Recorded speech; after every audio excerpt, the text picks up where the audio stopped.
looking at? Hey. I already hate this. This podcast contains adult language, fear, and sex. Listener discretion is advised. If you're looking for a podcast that attempts to answer the question, which breed of dog is the best? Oh, I could tell you it's a black lab. Hey, I already hate this. Or if you're looking for a podcast that dives into the best summer recipes using corn on the cob. A podcast all about the Vampire Diaries?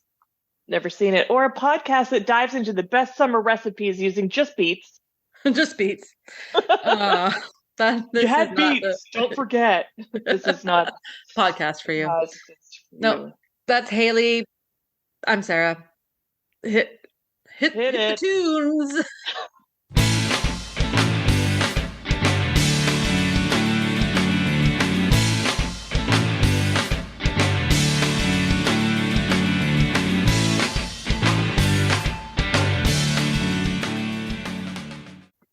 Oh,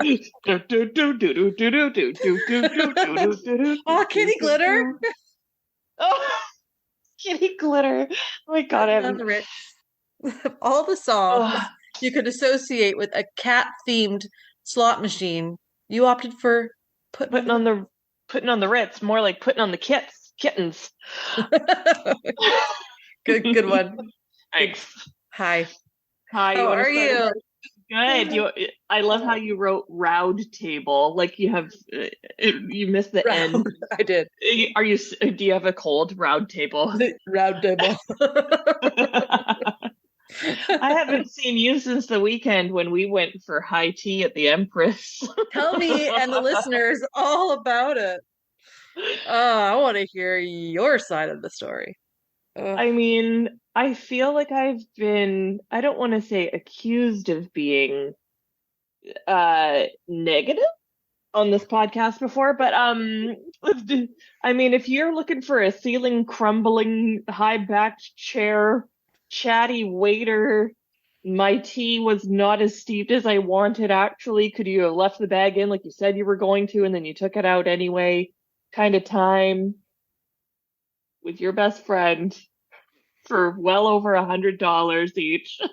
Well over. Go to the Empress tea room. If you're looking for a tired, exhausted afternoon tea experience, have we got a recommendation for you? The china's old. The sandwiches are old.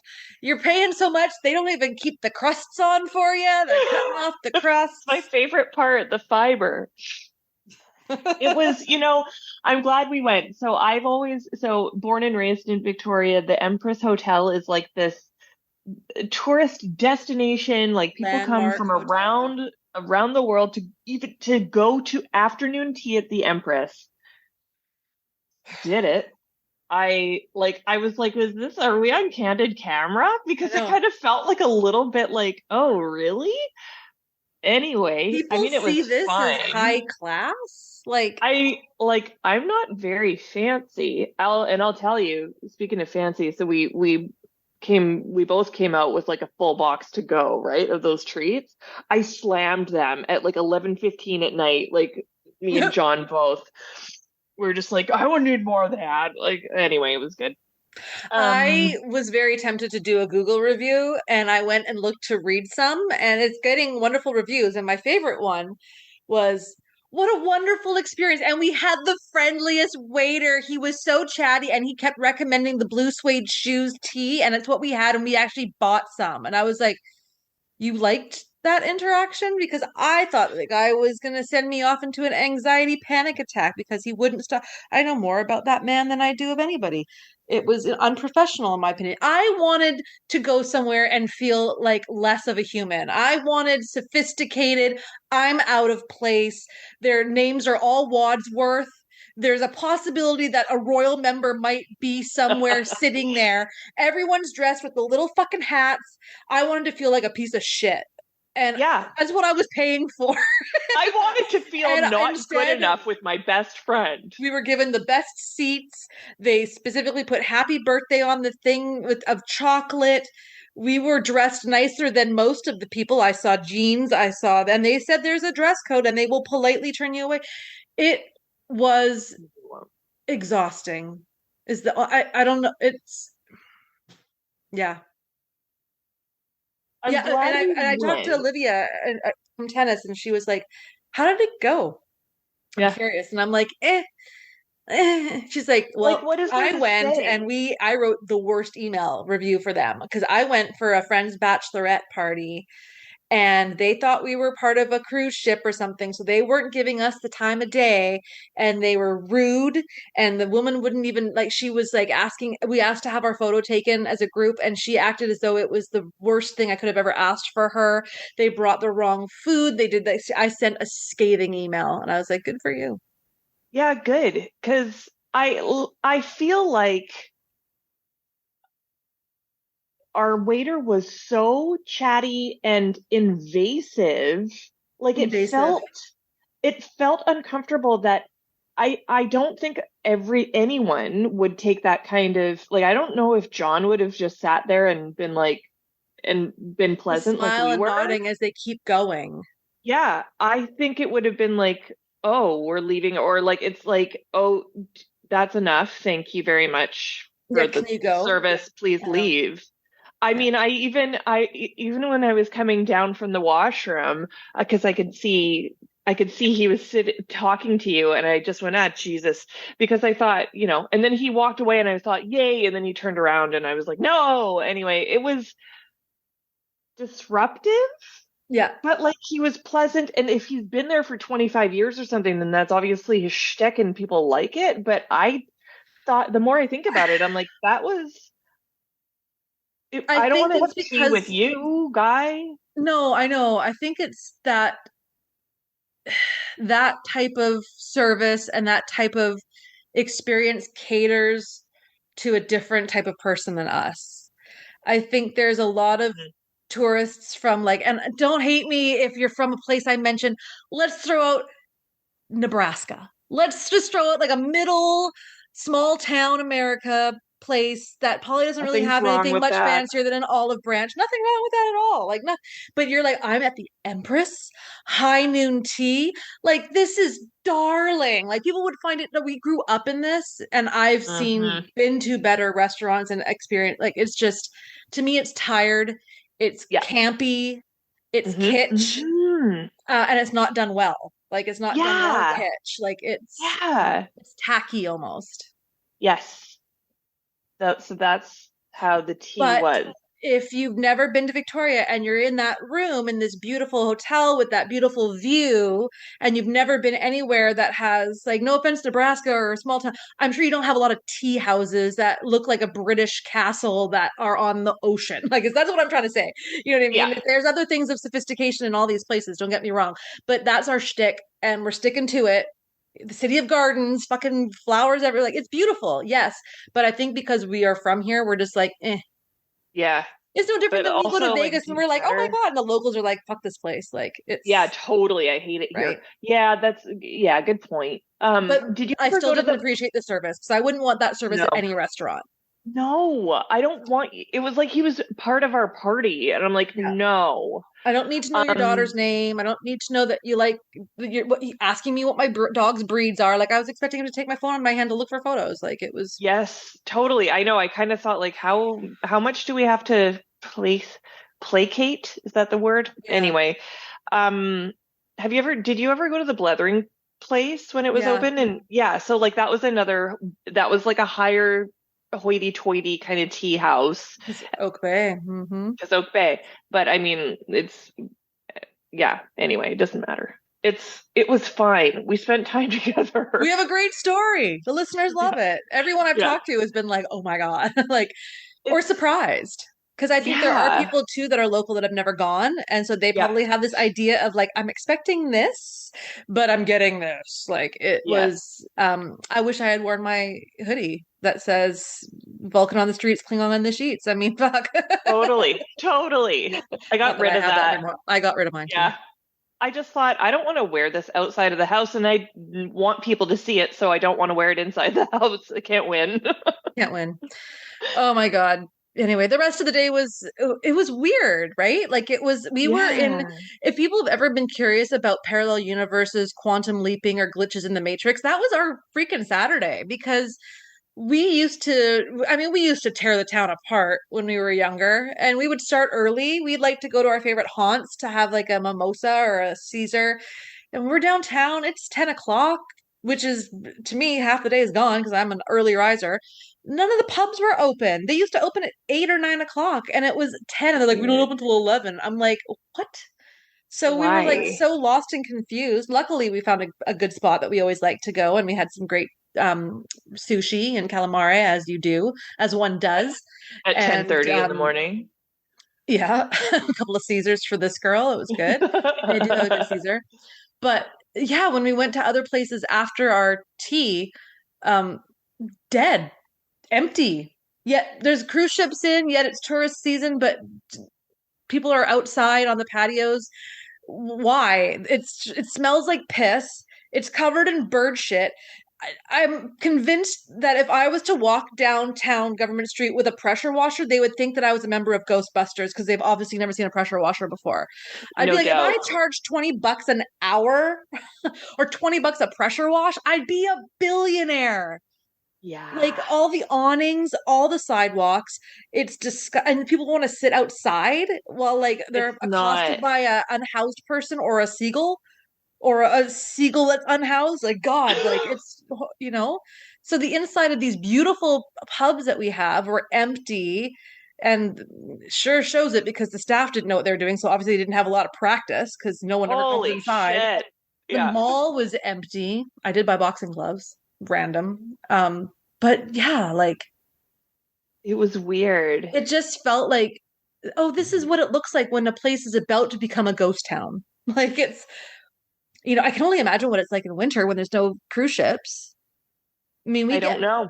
thousands and thousands for those listening. Like we're a hot ticket item for the cruise ships that go from like Seattle up to Alaska. They Yeah. often stop in Victoria because of the whatever the legal thing is about having to make a stop at a Canadian international port. port or whatever. Yeah, but Whatever. Yeah. so we get a lot of tourists coming in for a night or a day. And they'll jump on the bus, sometimes go to Craigdarroch Castle, or go to Hatley Castle, or they'll go to the Bush Art Gardens and stuff, or they'll just walk around town. But like, don't stray off the strip of Government Street, man. It is gross. It is. Remember when we met those two girls at Big Bad John's? They were from the Yeah. cruise ship and they were only in town for like 2 hours. And we were like making eyes at them, like, who are these bitches? And like, they didn't have any peanuts. And I was like, "Psh, let's get them some." And then we did. And then we're like, let's be friends. And then they were Got from them into the bar. California.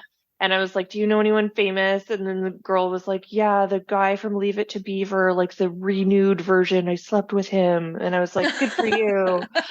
And yeah, and then we took them to Lucky, I thought. Yeah, we got Where them else did in. we We go? didn't go in. Yeah, We were tired, so we're like, that's I'll get you right. in, and then we're like left. That's right. Yeah, I'm like, I don't remember like partying with them, but I do Yeah. remember like, yeah, Taking just a like picture hitting. with the moose or the big bear or something, the moose outside Yeah, of the store. they were Yeah, so cute, they were cute. Um, sisters. what else is going on? What have I got in my notes about my round table? Round table. Round table. Uh, um, there's a correction corner. Um, Oh, correction. I listened back, obviously, to our previous episode today because I finished up editing and sent it to Bill, and I was horrified. Shame on Okay. me. Shame on this podcast. Not only did I stumble through in general, but I totally fucked up on some Dominion War chat. Jeffrey Coombs is an Orion. No, Sarah. He was an Andorian. Gamma Quadrant 100 years in the future? No, it's like 100 light years distance, not future. It's time travel.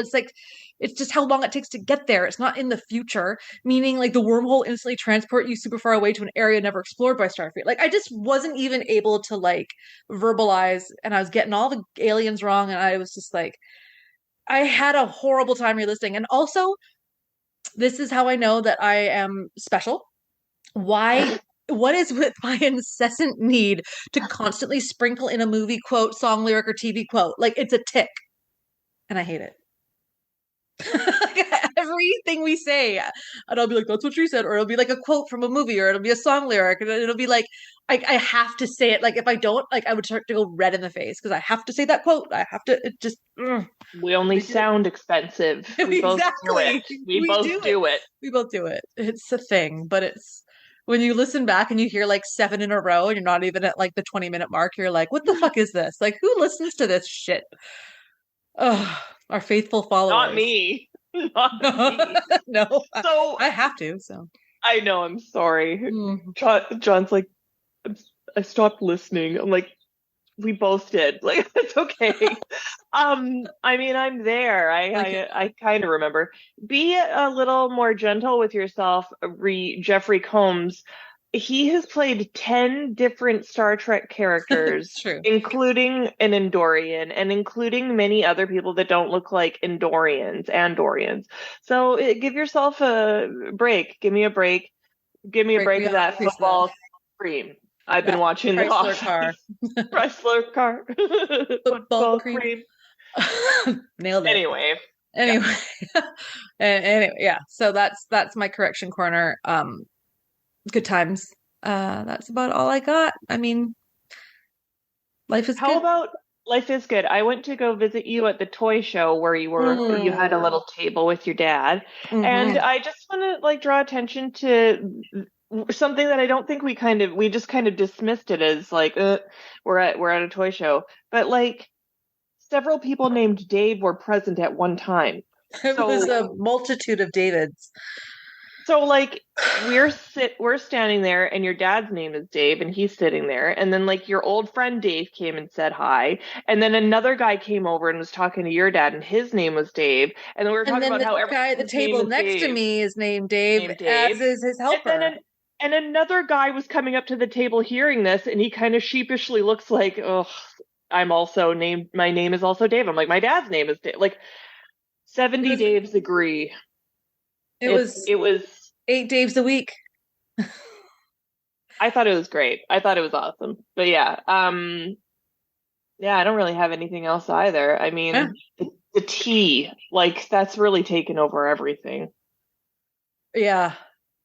I think I told you this, and I made the same joke to Olivia that I'm like, I'm going to open up a place next door to it called the Impress, and it'll be better quality bread and meat. It'll be half the price, and I'll still make a killing. You can't not. I mean, even if it was like $20, clothing optional. Yeah, the Impress. Are you impressed? Get it? That'll be on the bottom of the receipt. Right. And it'll be like one of those really long CVS receipts. Yeah, have you seen the show Big Little Lies on That HBO? is the one. Yes, that's the Reese one with yes, Nicole Kidman and the rest. Yes, I think I've seen it twice. Yeah, I just did a rewatch of it recently. It's phenomenal. Yeah, well, it's really good. It is well done. It's really well done. Yeah. It's so good. We got rid of Crave, so I guess I can't watch it again. What? Well, the renewal was coming up and the freaking email was like, "Oh, your annual renewal fee is like 200 and something." And I was like, "I'm not spending $200 on Crave. We don't even watch it." Oh crap, we forgot to finish Curb Your Enthusiasm. Oh well. We're going to see how we're going to do without it, and I think we will survive. Speaking of Curb Your Enthusiasm, I've been listening to a couple of great podcasts that dive into, conspiracy theories and fun facts. And one of them, I have 2 stories actually. So everybody get comfortable. Story time with Sarah. It's going to be about 3 hours here today. Just, I'm going to change my voice to a very soothing sounding slow. No. So I was listening to a podcast called Mr. Ballin, and it's have you seen it? You listened to it? It's good. I like it. What one? Just regular? Just the regular classic, Mr. Ballin. Classic.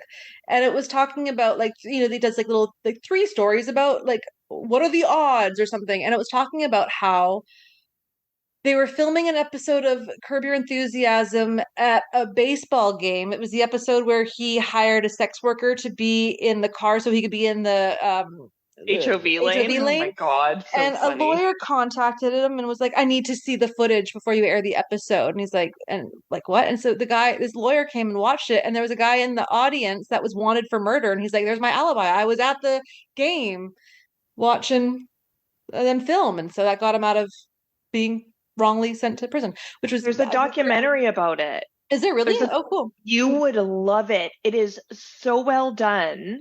Hmm. Um, yeah, there's a documentary about it. Cool. I And think it's then on Netflix. today I was listening to Crackpot, which I love, and they did the conspiracy theory that Lady Gaga murdered or had murdered this singer who was up and coming around the same time she was.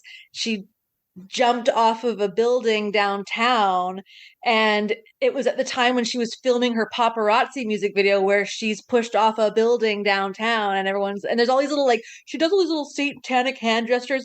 The guys are like, I don't believe it, but they're like, this is a story, because like they always start the episode with like, so here's what the theory is, what do you believe out of 10? He's like, this is a 2. And then sometimes at the end of the episode he's like, I am fully believing this, because, and other times like this he's like, I'm still at a 2. Like, it's not, Yeah, yeah, but it was a really, yeah. they pull in some really good, like, oh, that's actually that's a red flag. Oh, that's interesting, but like, oh, that's dumb. Like, and they just talk about the fact that I'd never heard that one before, because I've heard the Avril No. Lavigne. There's always like a Avril Lavigne's not Yeah. dead, or she is dead, or she was replaced, or OJ's son Melissa. killed. Yeah, OJ's innocent. It was his son, which OJ actually I kind of Simpson believe. died. I'm having a croissant. Just to ignore me. A I haven't eaten croissant, yet. There. coffee, or croissant. That's all Picard ever wanted for breakfast with Bev. Oh, And some fertilized eggs. Am I right? Segue yeah. into the Jack Crusher. Segue. Let's do it. Mhm. We should talk about the show, but we should also talk about our sponsors, Fansets. You know them. You love them. You buy their pins. You wear them. You put them on a bag. Put them on a vest. Put them on your hat. I recently went to their website, and by recently I mean I went today, and I want to Yeah. see what was new. They have a new lower deck Beckett Mariner in a yellow uniform. They had a Moopy, which I don't remember that one from lower decks, but it's like a cute little, like, it looks like a little blob kind of thing. There's a new fancy Michael Burnham Discovery pin, and that show's now over. So this is like the big kind of commemorative Sonequa Martin Green pin. There was a fancy new Tom Paris, random out of the blue, and some Voyage Home research badges from the movie Voyage Home, which I think is having an anniversary this year. I mean, everything has an anniversary every year, but this is a certain number, I'm thinking. So anyway, cool stuff. Plus they have all the other typical pins that you know and love, and trade with your friends like a Pokemon card. So go shop, treat yourself, do some summer shopping, get your summer wardrobe complete with your new fan set pins. Use our Trek Geeks, all caps, one word, at checkout for 10% off. And Haley, you know what to do. Fan sets. Our pins have character. I could hear the croissant in that. That was good. I like that. I made sure that I swallowed before I spoke. Name of your sex tape. All right. Let's get into this fucking awesome episode. Episode 4. So good. Are you ready? I am. Are you are you fucking ready? You ready to go? You excited? I just like knock over my entire desk. Yeah. Kick your foot through the glass window. Okay. Episode 4, no-win scenario. I mean, that's an ominous title. Okay. 5 years ago. All right, you have my attention. It's a bar. Now I'm really paying attention. Picard is trying to eat a nice meal, but some eager young cadets demand he tell them some story. What? It's like a reverse of us at the goddamn tea. Okay, I'm just trying to eat. Stop talking. Anyway, they want a story, and it's talking all about hope, and you got to keep the crew steadfast. A little bit about like a situation he had been in, and just kind of, they're all doe-eyed and shit. So anyway, that's the start, and then we're back in our present timeline, and it's not good. The ship is bleeding. Riker is trying to divert power to life support. He's in a dark place, hence why he left Troy. He's numb, basically, and the ship has less than 4 hours before they're all dead.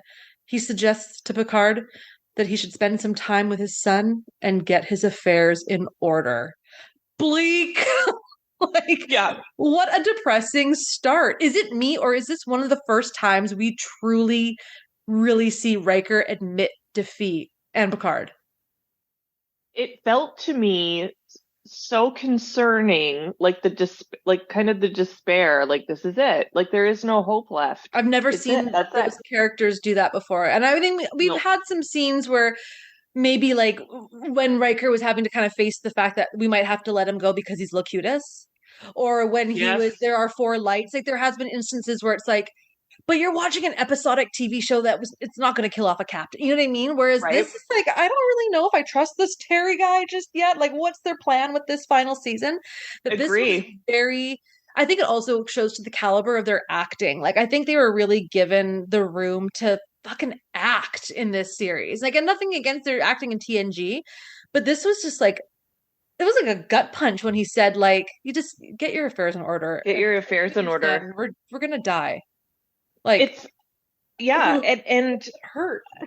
it did, and it felt, and I think you're right, and I feel like this whole season was so well acted, and I wonder too, and maybe like this question has been asked at the convention, if people are not asking about how to, manage their artisanal well, like did they also feel like they wanted one more season of TNG and like they really just gave it their all because they could in a different sort of content? I don't know. So it was so good. The gravity well, like I remember like John and I watched together and he was like, how are they going to get out of this one? And I remember the first time seeing it and I thought, I don't know. I don't know. And the idea that like one of the main characters could be killed off potentially had not even crossed my mind, but suddenly I'm like, maybe that what's going to happen here. Mm-hmm. And also, I really didn't like the scene where he was like trying to eat his meal because if I'm ever eating alone in public for some reason, my worst fear is someone comes up and tries to talk to me. Worst fear. That's it. Not an exaggeration. There's no larger fear than that. That's the top. Yeah. That's the top. Even with the news, I don't know if you've heard about these spiders the size of human palms exploding in the US. And by exploding, I don't mean like exploding like a device. I mean exploding like multiplying. Where in the US? Everywhere? I don't know. I can't Google it. I can't ask that question. I can't look at them. They're too scary. That's fair. No, it's okay. All right. Okay. All right. So next part, post opening credits. 7 of 9 finds the dead transporter officer that the changeling was mimicking and informs Riker of it. And he wants to keep it quiet. Like he's so shady in that he's been snapping at Picard. He's ready to die and he wants to keep things hush hush. He kind of also though said like, I could reinstate you because having you unofficial has potential. So very sneaky, sneaky. So he's definitely still got a little bit of that Riker wit and idea about him. Dr. Crusher is counting down to the next wave that hits the ship so that she can, brace for impact and stands with Jack as Picard comes into sickbay. Picard asks for some time with Jack, which he gets, and now it's Shaw time. Don't come, don't come, don't come, he barks as he's sharpening his knife. Like, fuck, how hot is he? Yeah. Like, come on, this is gross. Did they really expect viewers to be able to pay attention when he's on screen? Like, anyway. Riker records a message to Troy, but struggles to find the words. Jack and Picard hit up the holodeck to visit a bar. Is it Guinan's bar that we saw like in the previous season? I can't remember. Anyway, next house, I'm going to build a Star Trek bar in the basement. Tiki is so 2011. Picard wants to hear about Jack's life and why he decided not to get to know him. Back to Shaw, who's helping Seven and trying to understand the transporter guy being one of the chosen by the changelings. Like, that doesn't make a lot of sense. Why is it saying that I'm running out of time already? We just started. Half an hour ago. What? Okay. So yeah, they're trying to understand like why would they go after the transporter guy? That doesn't make a lot of sense. And then they're trying to figure out like how can they stop this guy or what can they get him? And he's like, well, just steal his pot. And she's like, cannabis? Sadly, no. Ah, classic. And That was then, good. oh, look, residue, as he shows a picture of Odo and his bucket. Whatever. Whatever. He just says, whatever. He's so done with everything. He's just Yeah. needs time off. Dr. Crusher is counting down again, and now I'm remembering why this is significant. I'm remembering the episode as I'm watching, which is always exciting. Seven is searching for the bucket like a mad woman, and she finds it behind a light fixture. Resi, good one. Fuck, this podcast gets worse. Vatica's back, and she's just randomly cutting her wrist. Oh my god, she's a changeling too, I think. What? That okay, and then a really gross face comes out, and it's all scary, and it demands that Vatic go after the Titan, even though it's pretty much suicide. So, what do you Do you have to re- say about this? I have some things to say, but I'm going to start at the end already. Do you remember? Do we see what ends up happening with that scary face tar man I don't guy? remember. I don't either. No. Okay. Maybe it's an extension of the Borg Queen. I can't remember. Okay. Picard, would you give me a moment or two with Jack? Beverly, yes, of course. I'd like to do a genetic test. I'm not wasting my Um, last hour of life with a kid who might not be my son. totally. I don't have time for this. John and I went down a rabbit hole about how holodecks work because we were just like same like I don't think that is Guinan's bar. I don't think it is. It's very close though. It's got a bar. Um, Or was it the same one he was having his meal in the flashback? Did he build a holodeck program to match? I feel like it's the holodeck, it's Guinan's bar from season 2 of Picard when they go back in time to Earth. And that's when we see a young Guinan. it would make sense that it would be just Something because it's familiar. like yeah, and like yeah, exactly. Okay, Yeah, let's just that's say that just it is. okay. But yeah, we went down this like sort of rabbit hole about holodecks and like matter and food matter and drink matter and like how does it? But there's like some sort of recycling thing, so it's fine. I liked the honesty of the interaction between Picard and Jack, except for when Picard swore, he said the F word, and John's like my freaking ears. Um, the scene with Shaw was very well done. He is a great actor. I hope it humbled Picard. It humbled me, I wrote. Uh, just really, really well done. And I missed the Vatic part because I was getting some cheese. What kind of cheese? Mozzarella cheese and also Swiss cheese. I have night cheese every night, Yeah, just like Liz Lemon. I love it. Um, Vatic is so good, so creepy. The spinning in the chair, it's such a thing. Like it's such like a like calling card of that character. She plays it like I just yeah, So Amanda good. Plummer is like imagine seeing her at a freaking convention. I think that would be really cool. Um, yeah, Sarah's gonna be and other than thrown. that, Shaw kills it again with his sarcasm and just being a dick. Like it's a very heavy episode though. Like It is. it's really depressing. So part 3, back to the flashback as Picard tells the story. This time he's referencing the Darmok and Jalad or whatever, one, and someone who can't take the hint asks another question. This time about um, a no-win scenario and his best That's the friend name Jack of the Crusher. show. Yeah, That's the name of the episode. that's the name of the episode. Jack Crusher in a no-win scenario, and I'm just like, let the man eat. Folks come into the holodeck to hang out and die. And Picard welcomes them in as he's hanging out with his son Jack. Seven is walking with the bucket, and an officer walks by and notices it. And I was like, he's side eyeing that bucket. It's his bucket. That's his home. He fires on her and kills a crewman. And he changes form and absorbs into the wall. Super gross. And now back to the bar. Jack wants to hear about Jack Crusher, his dad, and the situation Picard got in with him. Those two buffoons stole a shuttlecraft so they could get laid, basically.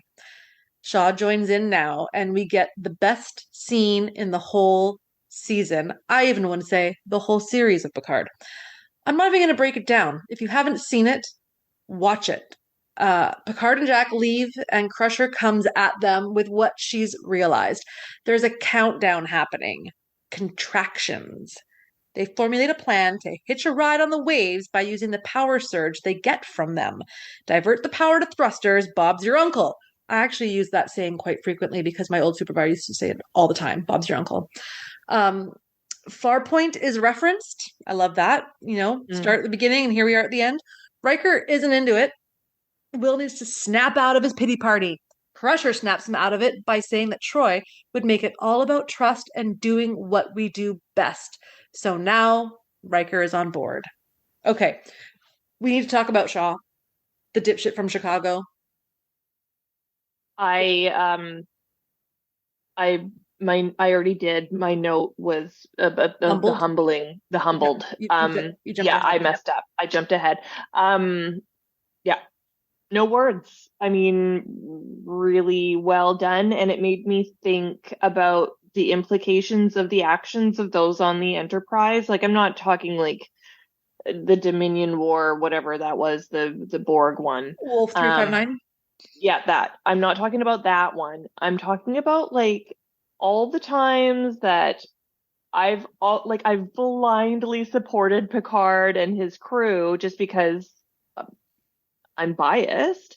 And I just think about like what a some of the implications of that crew and the planets that they've visited and the people that they've met, even with the Prime Directive, like they don't always follow it. And like obviously like Wolf 359, Wolfram Alpha, whatever it is, like that was like a terrible thing. And like Picard was a Borg, but like I don't really think about all the sort of ripple effect from the other shit that they got into. And that's what I love about it because it does give you a more robust opinion of whatever the situation was. Because as you watch TNG, of course you're led to love these characters. That's what the show is centered on. It's centered on Yeah. the captain and his crew, and you love them and you support them. And it makes me think of TV shows like Breaking Bad, where here you are rooting for the bad guy, but like take that show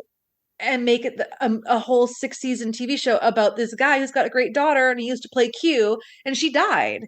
Suddenly, this hero that you have is the villain. Or if you were a fan of Sons of Anarchy and you always watched it, and then they decided to do another TV show and it's all about all the people that were victimized by them and murdered, and you're just like, oh yeah, like they had families too, like oh Oh, they're bad, but you root for them. Like it's just yeah. so to put a face on the trauma that was caused, like he obviously suffers from PTSD. I had no idea it was 11,000 killed by Picard as an out of his control as Locutus. Like that's a massive slaughter of people. That's a percentage taken away from Starfleet. Ships destroyed, lives destroyed because of the Borg. And he acted that part so well. And then the line at the end of being like, oh, like, I'm just an asshole now. It used to be charming or whatever. Like, it was just like, it explains so much. And it also explains why he references Seven of Nine as Hansen because he hates the Borg. And so he's like, I'm not going to call her Seven of Nine. Yeah. Fuck those guys. Like, Yeah. I still got a chip on my shoulder. And rightly so. He was Yeah. randomly selected to live. I just thought it was such a like moment. Like that's the aha moment I think for anybody watching the show that didn't know what to think about Shaw. It's like, Mm-hmm. like Ew. now you Yeah. sympathize with the guy. Now you understand like this is the reality of what it really is to be in Starfleet. It's not all space exploration and fun times and first contact. Like there are people that have had shit happen, just like people who go to war, Yeah, right? exactly. There are Like there are consequences. consequences, or you know someone who went through something scary, and like, yeah, so good. Okay, part four. Totally. Part four. Hardcore. Part four. I had to do it. I couldn't not let it go. What the fuck? All right. All Riker right. makes his big announcement saying they have a plan. It's a risk, but you gotta try. Picard goes to see the dipshit from Chicago, Seven's face, lol, because he needs a grease monkey. Love that term, that it survives into the future. That's just funny. Yeah. Um, Yeah. the intensity increases as the ship gears down. Everyone takes a deep breath, holds it, and they prepare for their great escape. Picard, with all his experience flying blind, is given the con, and he's going to lead them out to safety. I have butterflies in my stomach watching this And then he does it. Engage. Ugh. And the smile from Riker and Sydney, it's just fuck. Like, I love this show. I got so emotional. I'm getting emotional just thinking about it right now. Like, it's perfect. Go. The roller coaster of this show, like, okay, maybe they're gonna be okay. Like they're kind of maybe gonna figure it out. It's encouraging. Um, John pointed out that they decreased the inertial dampeners like to nothing, Mm-hmm. along with everything else. But like that means that everyone would have been like thrown around the ship and stuff, but it didn't happen. So Well, it's riddle not me real. that. Riddle me that. It's not It's not real. real. And I hate to have to say it because I want it to be real. I Um, know. I also really love that despite them wanting to, Seven and Shaw are teaming up. You know, people are putting aside some shit to work together because they literally have to save their own goddamn lives. Like, They have to. we Yes. do. But it's like Yes. these moments where you see, like, I don't know, it's just the nostalgia for me. Like, I I loved this show so much when I was young. I still do love it.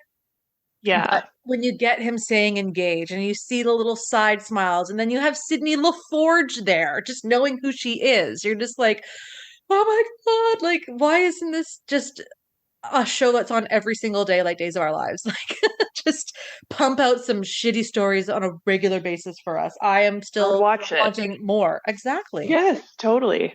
Totally. Okay. Part five. Hardcore part five. All right. We're back. The ship is moving and grooving through the asteroids and other space debris, and they keep diverting power, etc., etc.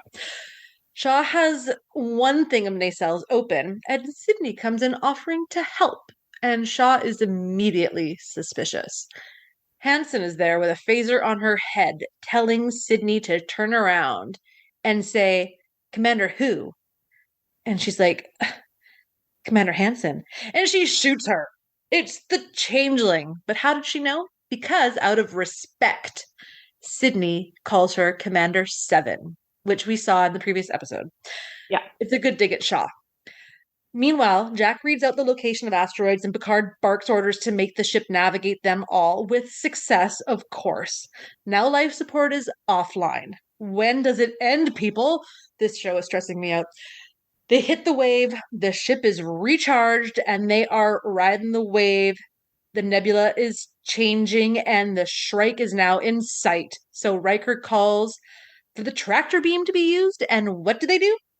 They cut the beam and throw an asteroid at the ship. It is so badass. Damn right he did. And there you have it. A bunch of space babies are born and floating around, and it's super cute. The flashback returns, and it's that old bar scene again where he couldn't have his goddamn meal, and Jack Crusher, his son that he didn't know about, in a hat, is asking about Picard's family, and he says, Starfleet's the only family I've ever needed. Ouch! And now we have Riker sending a message to Troy, and she's on the screen. Yay, we finally get her back. It's the Yay. last scene we see is Jack washing his face and having another vision, and the words, find me, and visions of destruction and the door, and it's all red. And oh boy, this kid has got some issues. End Mm-hmm. scene, end of episode. And what an ending. Like, especially like, I don't know, like couldn't even give us like 2 seconds to like feel good that they like made it. No, Instead, it's like, oh, remember this is also happening. And it's like, oh yeah, man, ugh, it is ain't still nobody got dark. time for that. Yeah, Nope. Nope. no, it was it was a really good um way out of it though, because it totally made me think of Encounter at Farpoint. And I know they referenced it even, and that was the first episode of the whole series. And it was, you're in space and you just can't assume that all life forms are living on planets doing their planet life. There is stuff out there surviving in space, and that's what they got caught up in. And it's the rebirth just as they're being reborn. And Mm. then you get that sharp, and then it's nice to see like Riker finally getting to talk to Troy, and you're like, okay, they're working it out. That's really good. But then it just stabs you right back in the heart, and it's like there's Jack taking the courage to seek out his father, and then get brutalized emotionally with his response. But Picard didn't know. He wouldn't have said that if he knew. No, Obviously, he wouldn't have said that. For all he knew, he was talking to someone that didn't have parents and was looking for a family. And unless the he was far family is away, he might not be able to hear yeah, him. like he Like didn't know. he's old, he can't hear Like, well. Like no, he's just trying to eat his fish and chips. Give him a break. chips and fish, getting cold. Mm, All right, let's do some trivia stuff from Internet Movie Database. Why don't you start us off, my friend? I will. Please. Picard tells the cadets about the events of Darmok, 1991, where Picard encountered a race who called themselves the Children of Tamar. They communicated by speaking entirely in metaphor. What a inconvenience. Yeah, I wasn't a big fan of that episode, yet it's considered to be Yeah, one of the top ones. I guess it's unique. I guess it's people know what you're talking about when you talk about the Darmok and Jalad at Tanagra. What? I have an idea. Yeah, what is it? We only talk Maybe in metaphors? We already do that. no, but when we're finished Picard season 3, and if we decide that Rewind is going to keep existing as a show, maybe we should go back and we should watch Darmok, and maybe we should go back and watch Encounter at Farpoint because I don't think we did those ones, and we'll We did touch not. on some of the ones that are referenced more in this series. Yeah, we could do that. Anyway, okay. Nobody's On the holodeck, Picard mentions that it was still functioning despite the Titan's power levels being dangerously low because it runs on its own independent power system. This right. fact, yeah, this fact was first established in season 1 of Voyager. When the ship is first stranded in the Delta Quadrant, the crew looked into different methods of augmenting the ship's energy. In The Cloud, 1995, Harry Kim experiments with tapping into the holodeck power grid, but each time he does, it blows out an EPS grid.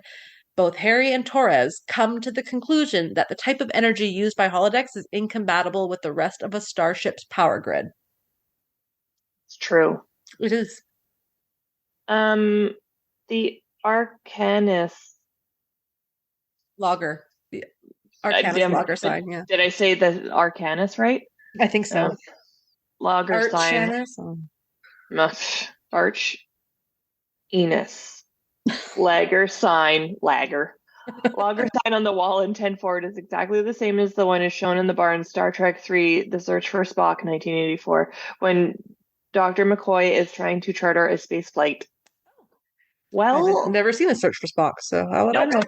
I probably did. I would not have paid attention to the sign on the wall. No, pay no attention to that sign on the wall. At approximately 10 minutes, when Seven is searching for the changeling, a Vulcan strategy game, Calto, can be seen on the desk. This was frequently played by Tuvok, Harry Kim, Icheb, and even Seven once during the 7-year run of Star Trek Voyager, 1995. And don't they bring this game up? Yeah. Later at her performance review or whatever. A picture of Odo appears on the tablet providing information about changeling buckets. Yeah. I have eyes. I saw it. They showed the tablet. The knife used by Vadic is almost exactly the same design and shape as the one used by Shinzon in Star Trek Nemesis. That's nice, but it's not the same one, so that's at the restaurant. You paid 20 grand for it. We don't talk about that. At the restaurant where Admiral Picard is having a meal and fielding questions from the cadets, a round sticker with an image of a red left hand is plastered onto the painting frame on the wall. The sticker denotes Left Hand Brewing, a Colorado microbrewery founded in 1993.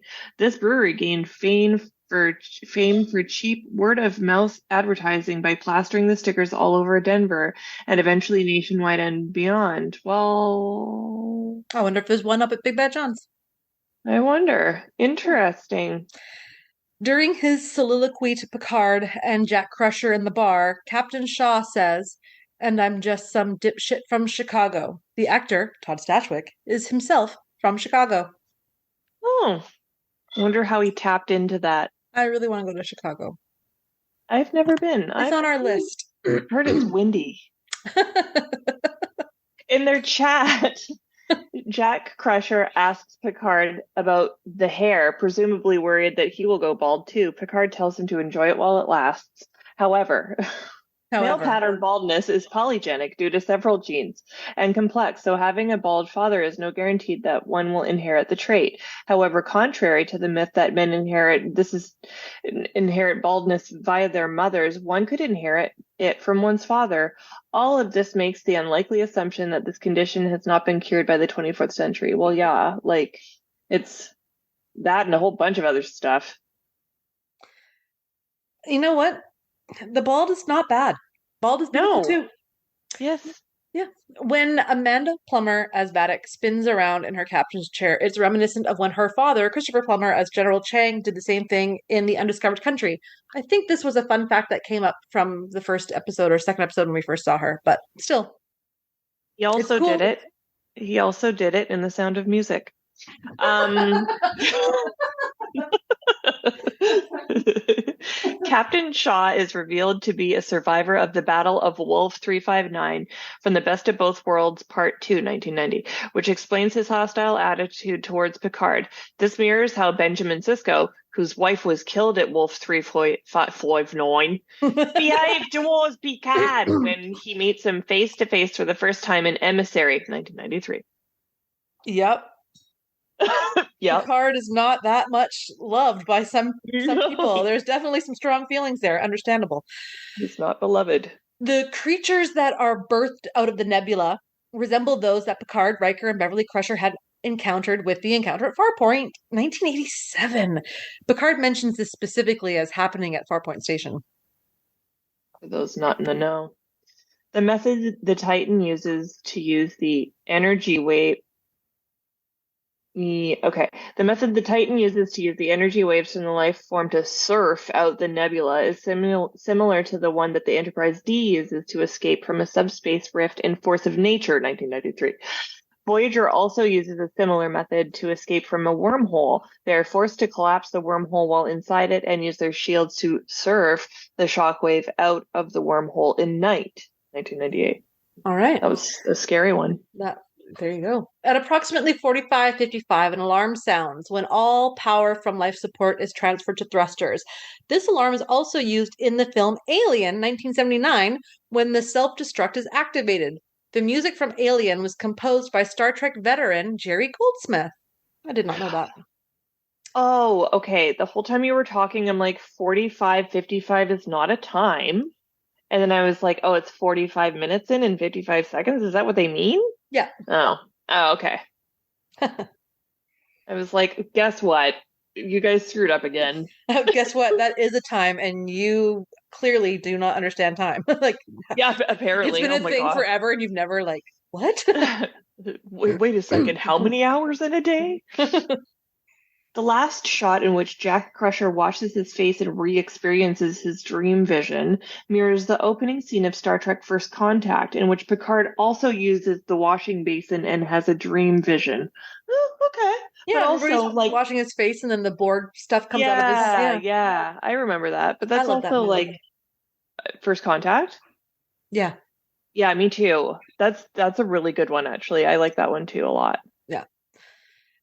Easter egg at 22 minutes in. A Daystrom 2,200 hours or 2200 hours. minutes? How long was this episode? A Daystrom Institute billboard sign races by the villain's spaceship. Cool. Neat. Neato. When Vadic spots the Titan emerging from the nebula, she says, "There you are, there you are."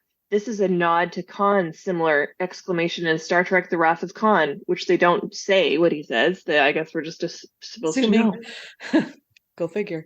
All right. Internet movie database goofs. Nice.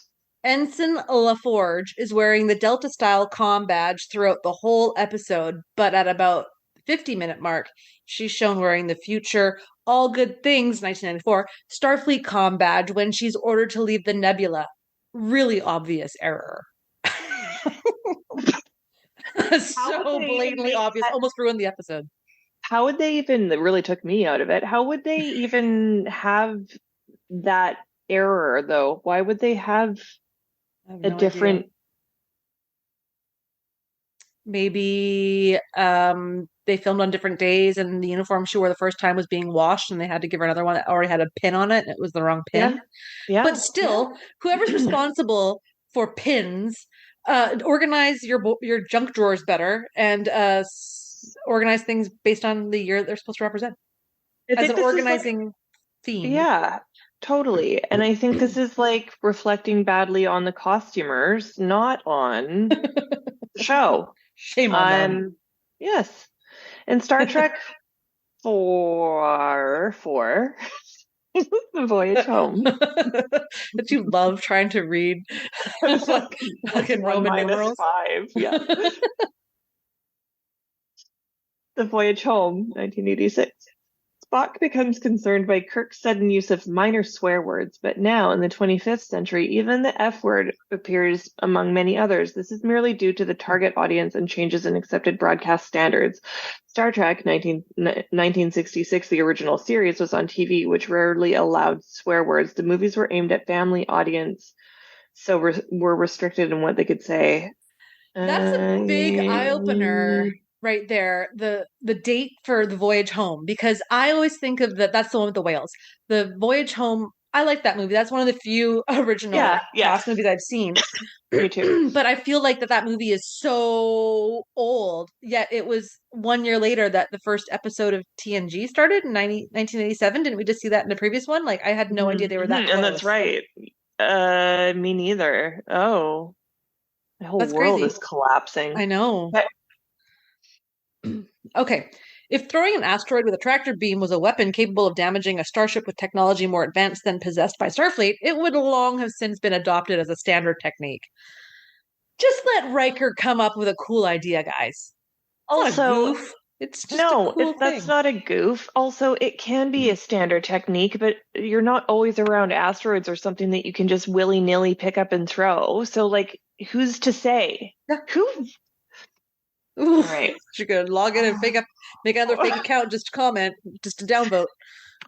People, do you have Instagram? Can I follow you? I don't have Instagram. What I do have is an IMDb account where I go in and correct I correct people's errors. Um, Several Vulcans are shown hugging and caressing other crew members to comfort them. A very emotional act and very unlike a Vulcan. I'm sorry, like in the hours before they're all supposed to die. Is that How odd? do we know that they're full blood Vulcans? They could be half and half, like Spock. This taught. Yep, They're you're totally right. You know what happened? You know what they say about assuming? It makes an ass out of you and me. Okay. It does. So when dictating his admiral's log, Picard says the star date is 78183.10. Stardates are always stated as a numeral with one digit past the decimal. And since the number past the decimal is 0.10, there's no reason to state the second digit anyway. That is an error. That's a goof. Jesus Christ. All right, moving on to something better. Jim Morehouse, who is a writer and contributor to Trek Core. He's been consistently giving some really good stuff. So that's why I've been adding in Trek Core. He seems to find a lot of good Easter eggs too, which just don't show up on Internet Database. So, lest you think last season's Jurati Borg situation from the end of Picard season 2 is being completely ignored this year, Captain Shaw makes a brief mention of that whole mess. Forget about all that weird shit on the Stargazer. The real Borg are still out there. Huh. Cool. We get yet another Janeway reference this week when the young officers being regaled by Picard asked if she helped him when he went face to face with the Herogen. Herogen, who the hell were they? Weren't the Herogen some bad guys they came across when they were far Oh, away? an Enterprise? No. Oh, Delta In Quadrant. Voyager. Oh yeah, there they are. Yeah. Yeah. Ooh. It is worth noting right now. It's worth noting right now. Are you listening? Tell me. That it is Yes. unclear if the new meaty looking changeling effects are an updated, modernized visual effect, or if it's something to do with this group of changeling dissidents who have removed themselves from the Great Link. Yes, that when the guy shoots because he saw the bucket and he becomes like this big Yes. blob of like bacon fat. Yeah, yeah. When Odo would like, you know, revert back to his liquid form, it looked like gold mercury. Like it was very like shiny gold, like liquid. It wasn't so chunky. So people are wondering, is that Okay. because of just modern visual effects? They just decided to change it up, or is it something that identifies these changelings as being unique from the greater link of others of their kind? I wonder. I I also sure. I put a couple pictures in the chat for you Oh, about what those fantastic. guys look like. The Herodians. Enjoy. Oh, I will. Are they dressed or is it naked Herodians? Oh, yeah, they're dressed. Oh, they're Okay. this one.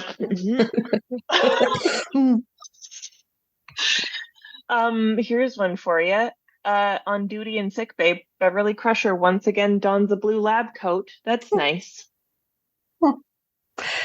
A golden ambassador class model can be seen in the foreground of Picard's 10 forward flashback, along with a publicity still of the former Enterprise D captain and Guinan from Star Trek Generations.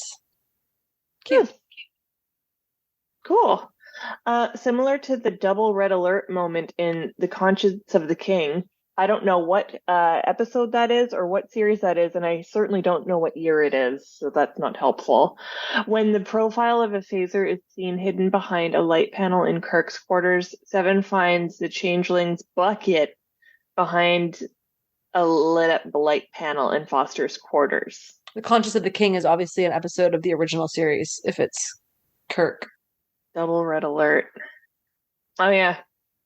All right. It's nice to see that Odo's choice of a Cardassian style Art Deco bucket for regenerating has caught on across the Great Link. And it's nice to see Starfleet still has a photo of Odo on file. Mm. As the Shrike jettisons the portal device in order to go deeper into the nebula, we briefly see a Daystrom Institute Oh, placard rush by camera as it tumbles through space. ooh, yeah, we saw that in Heard it. IMDb, but this had better description. Well Yeah, done. definitely. Totally. The needle drop, which opens the episode, is Slam Allen's 2015 song, Can't Break Away from That Girl. Cool. Good to know. And finally, this is the 29th franchise directorial credit for Jonathan Frakes, including his two-track films, and the sixth writing credit for Star Trek Picard showrunner Terry Matalas. Sean Treta, who co-wrote the episode with Matalas, now has two writing credits on the series, both from this season.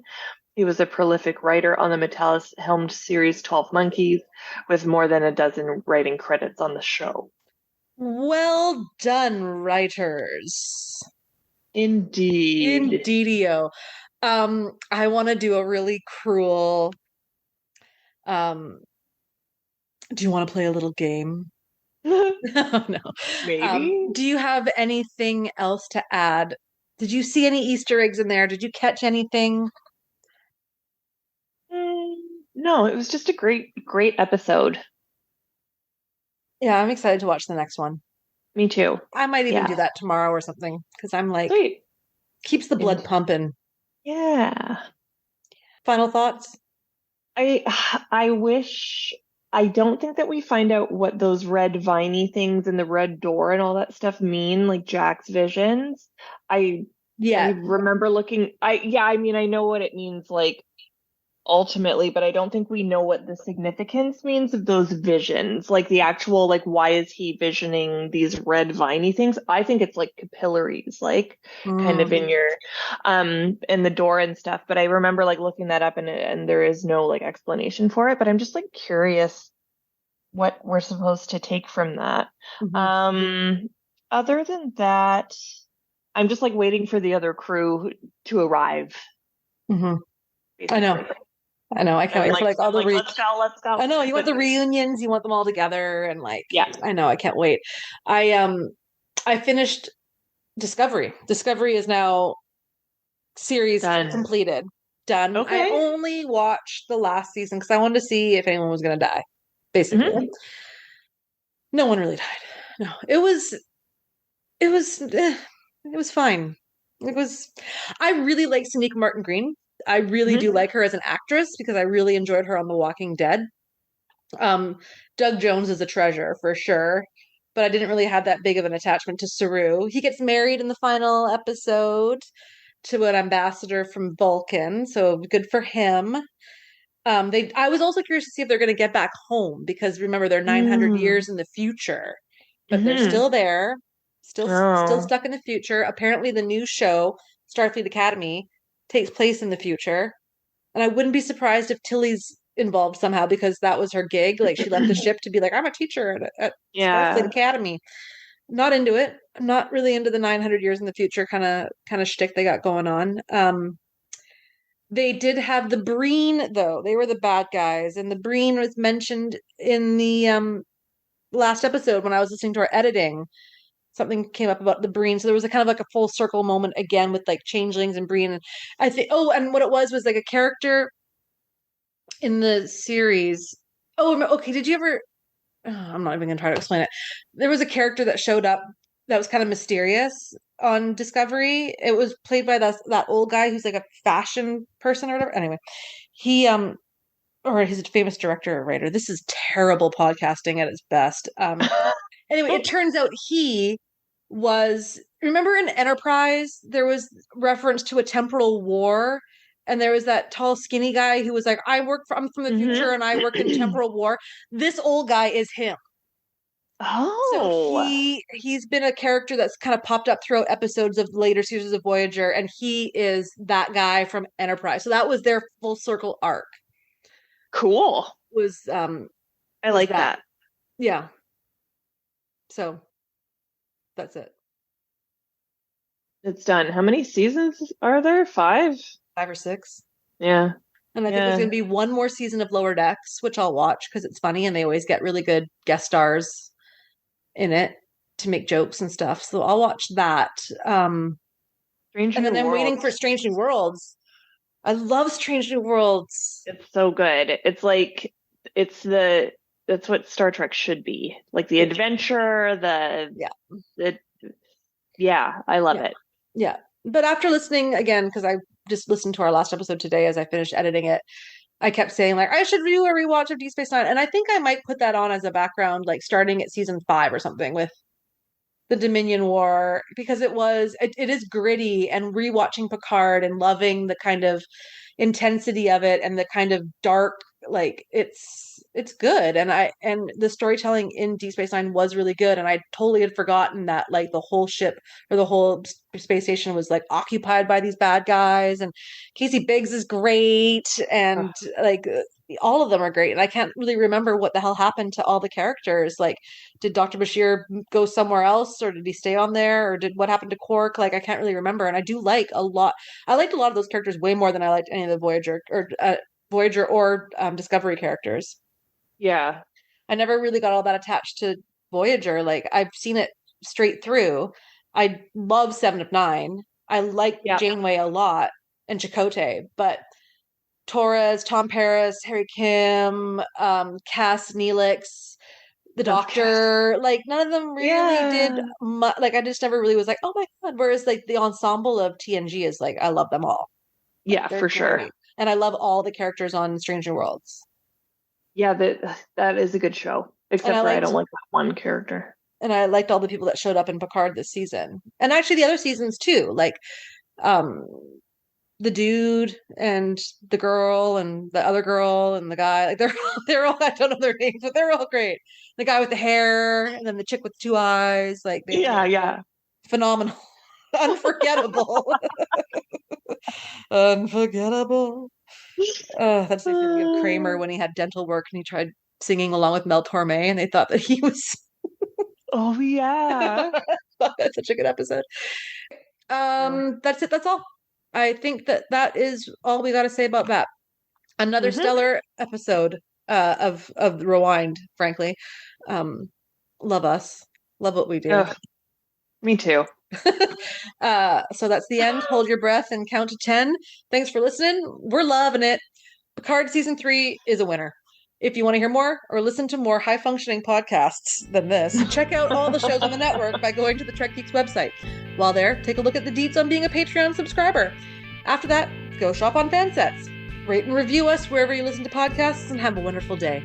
Thank you, Bill and Dan, Patreon subscribers, Fansets, and of course, 5-Year Mission. In the words of Riker, I think we should boldly get the hell out of here. Bye. Bye.